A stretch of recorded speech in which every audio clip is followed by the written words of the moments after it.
Bienvenido. La Iglesia Camino de Gracia tiene el agrado de invitarle a escuchar su programa radial, El Consejo de Dios.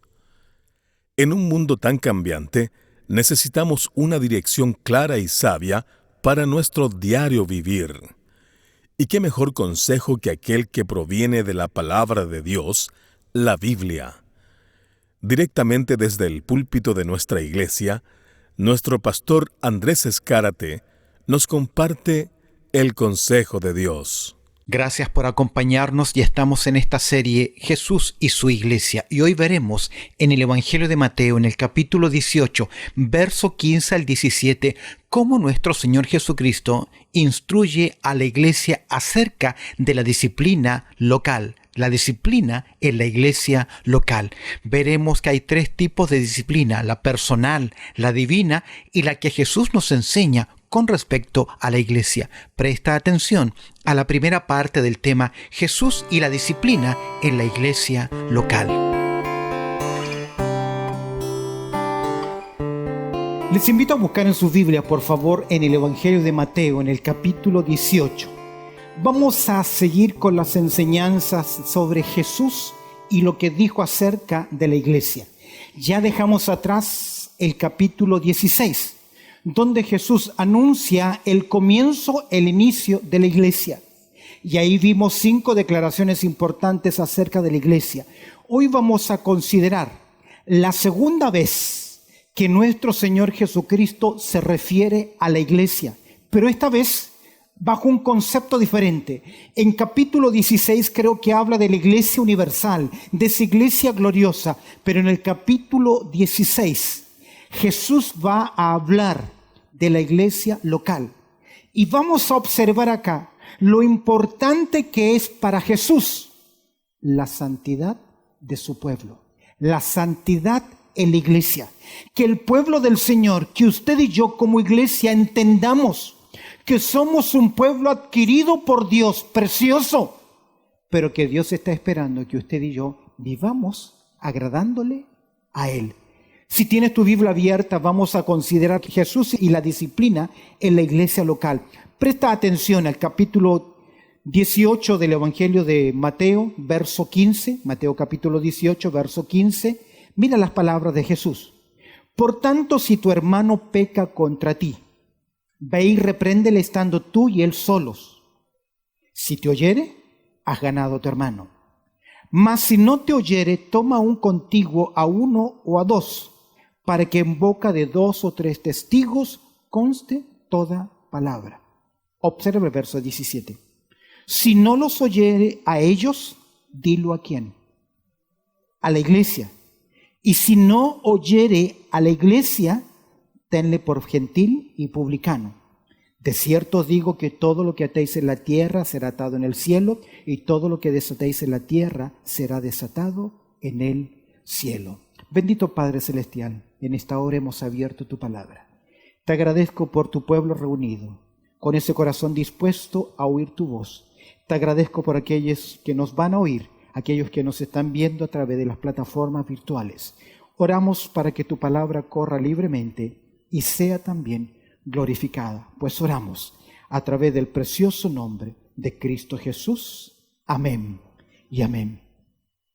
La disciplina descrita por nuestro Señor en Mateo capítulo 18, esta porción, hace necesaria que cada vez que la santidad de Dios es violada de una manera que trae vergüenza y reproche al pueblo del Señor, la acción del pueblo de Dios debe llevarse a cabo. Al considerar el tema y hablar sobre disciplina en la iglesia local, antes de iniciar esta conversación, quiero que observes conmigo 3 tipos de disciplina que hay en la vida de todo creyente. En primer lugar, la disciplina personal. Cuando hablamos de disciplina personal, me refiero a aquel cuidado, a aquella aplicación de las verdades bíblicas que todo creyente debe cumplir en su vida. Pablo dice en 1 Corintios, en el capítulo 9, que él golpea su cuerpo y lo pone en servidumbre, no habiendo sido heraldo para otros, él mismo venga a ser eliminado. Él aplica en su vida disciplina personal. ¿Qué significa eso? Que decido delante de Dios, por el conocimiento de la palabra y por el poder del Espíritu Santo, aplicar a mi vida los principios de la palabra de Dios. Por ejemplo, si Dios me dice que yo debo callar y guardar silencio, ¿la disciplina cuál es? Aplicar y guardar silencio. No murmurar. No prestarme para producir conflictos. Si he tenido problemas con alguien, la disciplina me obliga a ir y pedir ¿qué? Perdón. Disciplina personal.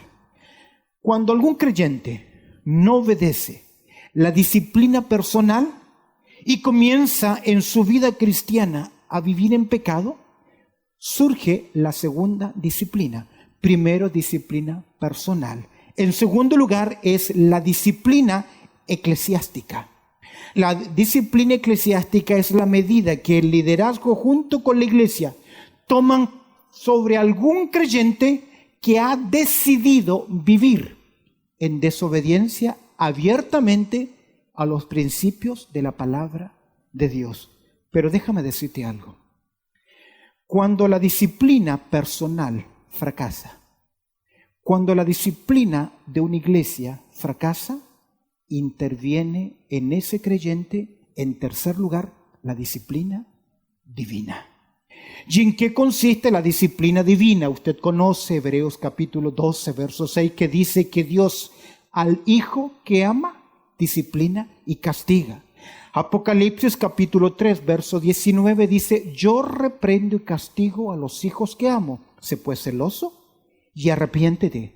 Pablo, cuando escribe a los hermanos de Corinto, en 1 Corintios capítulo 10, verso 30, dice que hay algunos que son débiles, otros enfermos y algunos duermen. ¿Por qué Dios interviene así? Porque ha fallado la disciplina personal. Tal vez ha fallado la disciplina eclesiástica. Tal vez la iglesia, los líderes no lo vieron. Fue muy oculto, pero finalmente Dios a sus hijos.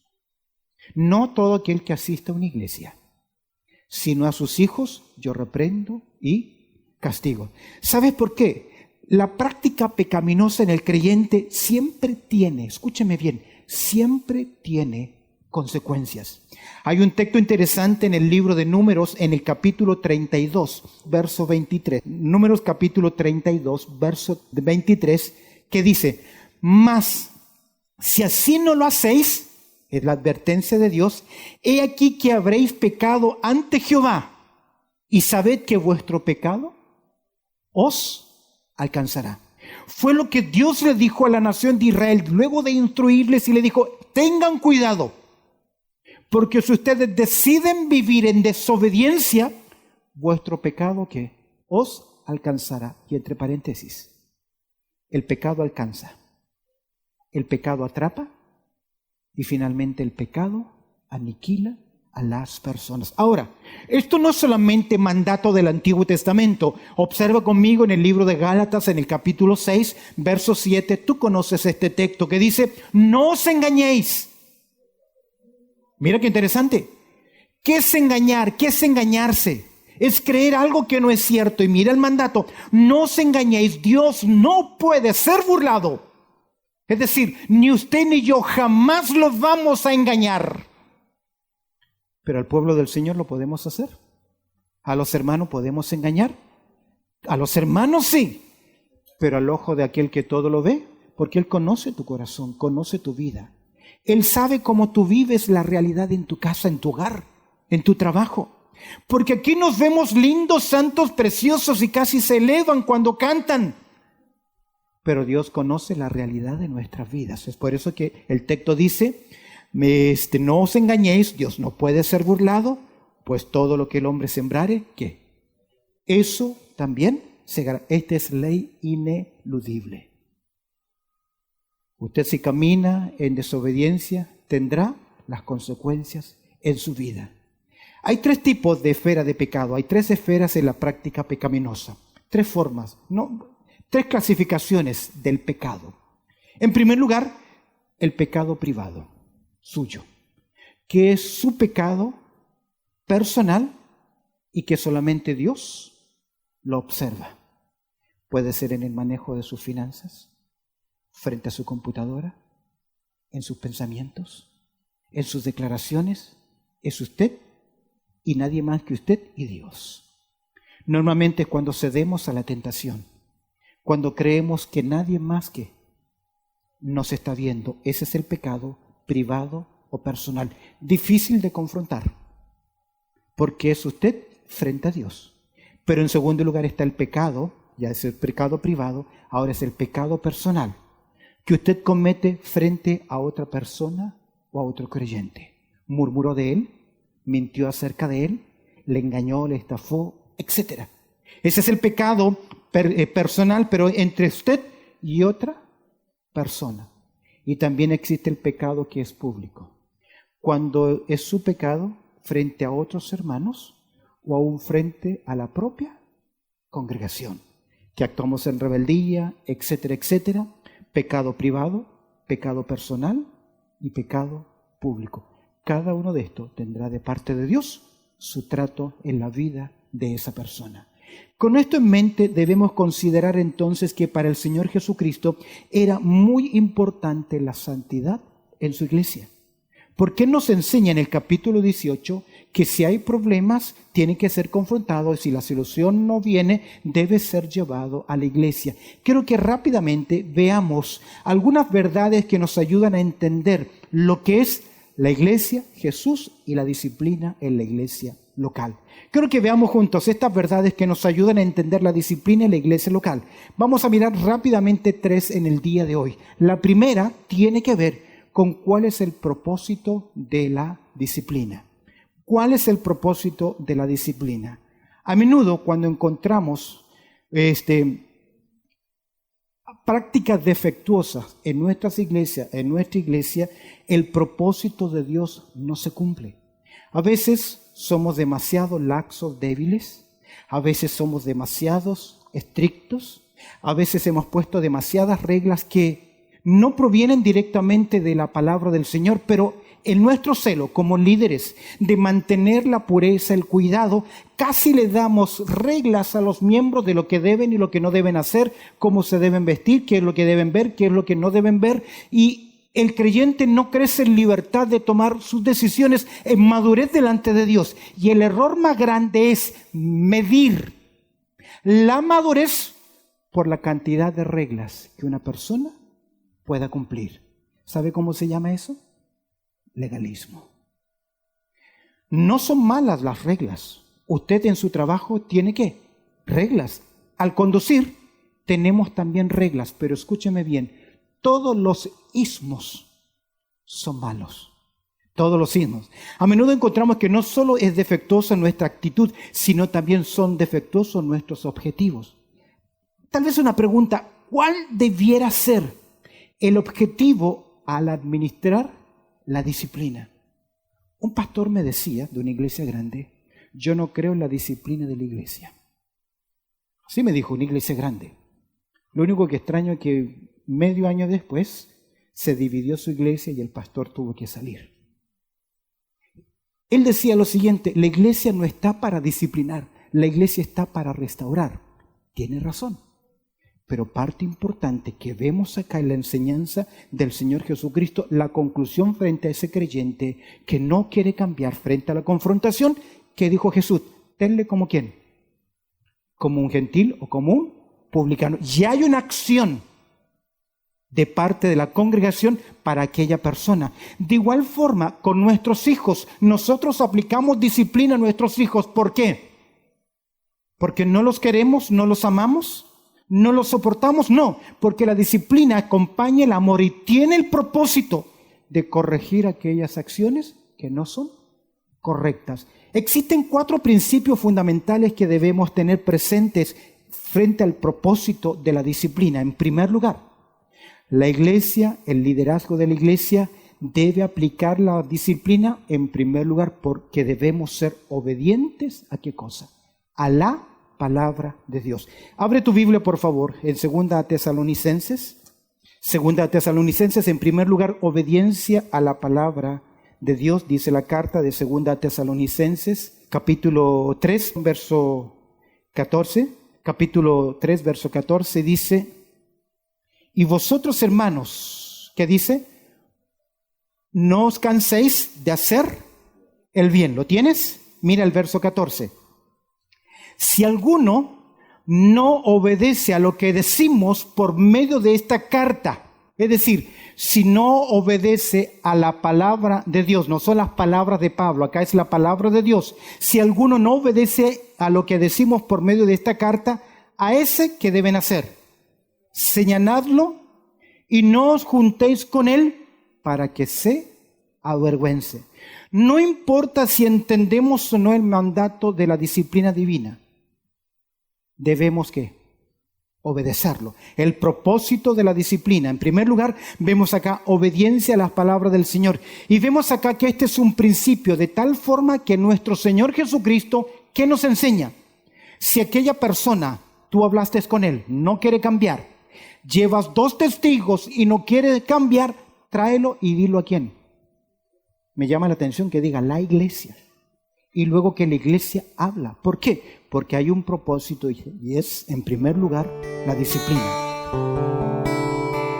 No hay otro lugar de salvación que no sea en Cristo Jesús, y nadie que pertenezca al pueblo de Dios puede entrar a la ciudad celestial. Es por eso que Jesús nos dice: venid a mí como estás, trabajado y cargado, que yo os haré descansar. Si tú nunca antes has tomado este paso de fe, de recibir a Cristo como tu Salvador personal, hoy puedes tomar esa decisión y marcar el destino de tu alma. Dile a Jesús así: Jesús, reconozco que soy un pecador y que he vivido lejos de ti, pero hoy, en un acto de fe, abro la puerta de mi corazón y te recibo, Jesús, como mi Salvador personal. Perdóname y ayúdame a seguir tus enseñanzas. Amén.